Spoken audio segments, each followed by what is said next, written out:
There's no feeling more intense than starting over. If you deleted your homework the day before it was due, as I have, or if you left your wallet at home and you have to go back after spending an hour in the commute.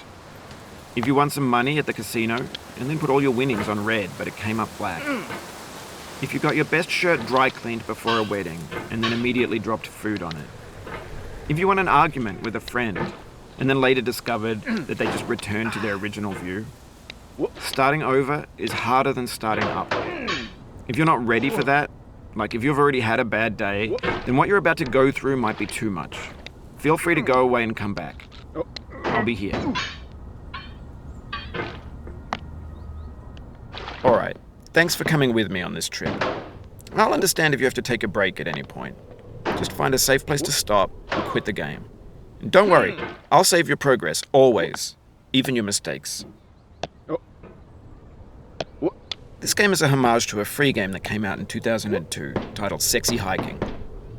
The author of that game was Jazzuo, a mysterious Czech designer who was known at the time as the father of B games. And B games are rough assemblages of found objects. Designers slap them together very quickly and freely, and they're often too rough and unfriendly to gain much of a following. They're built more for the joy of building them than as polished products. In a certain way, Sexy Hiking is the perfect embodiment of a B game. It's built almost entirely out of found and recycled parts, and it's one of the most unusual and unfriendly games of its time. In it, your task is simply to drag yourself up a mountain with a hammer. And that act of climbing, in the digital world or in real life, has certain essential properties that give the game its flavor.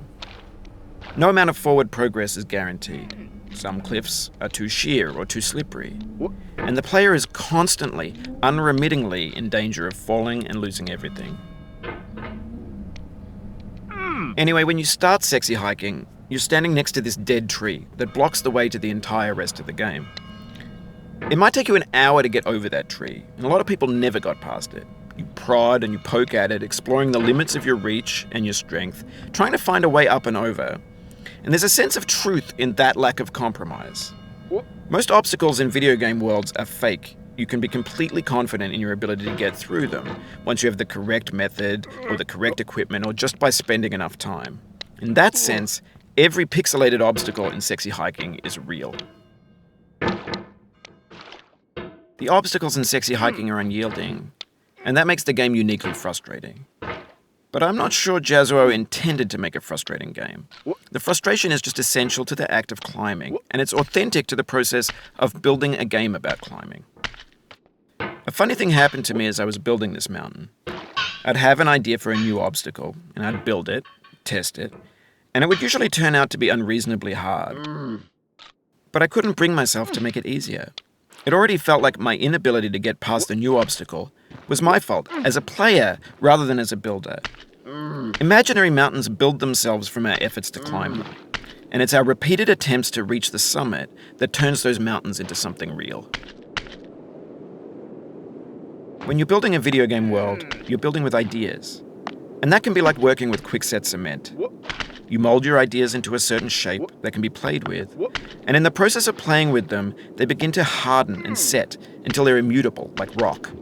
And at that point, you can't change the world, not without breaking it into pieces and starting fresh with new ideas. For years now, people have been predicting that games would soon be made out of prefabricated objects, bought in a store and assembled into a world.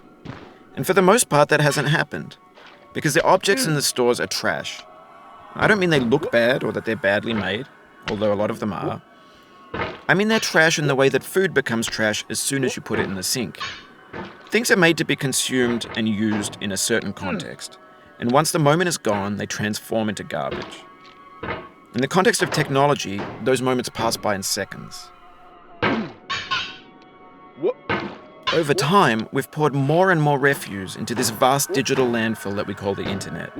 It now vastly outnumbers and outweighs the things that are fresh and untainted and unused.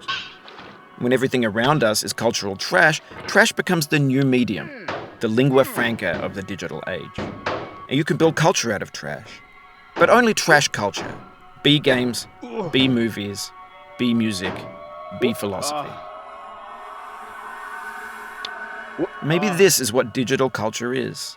A monstrous mountain of trash, the ash heap of creativity's fountain. A landfill with everything we ever thought of in it. Grand, infinite, and unsorted.